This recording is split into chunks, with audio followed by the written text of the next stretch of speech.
बहादुर लड़के के दिल की धड़कनें तेज हो गई थी और छायाएं नाच रही थीं। सांप के छिलके खंजर की तरह चमक रहे थे और करीब आ रहे थे। डर ने उसे ठंडे हाथ की तरह जकड़ लिया था। अचानक चमकीले जीव उभरे, उसके चारों ओर चक्कर लगाने लगे। हवा में जादू चमक उठा और सांप एक सपने की तरह गायब हो गया। उसे राहत मिली। यह उपहार ले लो, वे फुसफुसाए, हवा की झंकार जैसी आवाज में। उसने बांसुरी पकड़ ली, उसकी गर्माहट उसकी उंगलियों में समा गई। उसके सीने में उम्मीद की किरणें खिल उठीं। हंसी को अपना मार्गदर्शक बनाकर वह खुशमिजाज साथी उसके साथ हो लिया। वे जंगल में दौड़ते हुए आगे बढ़े, जहां जीवों की खिलखिलाहटें गूंज रही थीं। रोमांच उनके चारों ओर गूंज रहा था। वे एक सरसराहट वाली झाड़ी के पास रुक गए, सांस फूल रही थी। वहां जादुई बांसुरी पड़ी थी, जो किसी प्रकाश स्तंभ की तरह चमक रही थी। हाथ आगे बढ़ने पर दिलों की धड़कनें बढ़ गईं।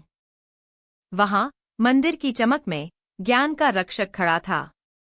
उसकी आंखें दयालुता से चमक रही थीं। समझ ने उनके चारों ओर हवा को गर्म कंबल की तरह लपेट लिया था। उसने गोधूली की तरह कोमल धुन बजाई। सुर घूमते रहे, उनके इर्द गिर्द जादू बुनते रहे। हर कोमल ध्वनि के साथ दिल खुलते रहे, गलतफहमियां दूर होती रहीं। वह धीरे धीरे आगे बढ़ी, जिज्ञासा और आशा में घुल मिल गई। धुन की शक्ति को महसूस करते हुए उसकी आंखें चमक उठीं। जहां कभी डर था, वहां भरोसा पनपा। काले बादल छा गए, रानी का क्रोध भड़क उठा। फिर भी वे एक साथ खड़े रहे, दिल जुड़े रहे। साहस एक अडिग ज्वार की तरह उमड़ पड़ा। वह धुएं की तरह घिरती हुई अंधकार में दिखाई दी। लेकिन धुन उसके भीतर तक पहुंच गई, प्रकाश चमकीली लहरों में फैल गया। छायाएं कांप उठीं और पीछे हटने लगीं। अंतिम चीख के साथ वह चमक में खो गई। रात ने अपनी शांति वापस पा ली, तारे चमकने लगे, एक नई शुरुआत का वादा।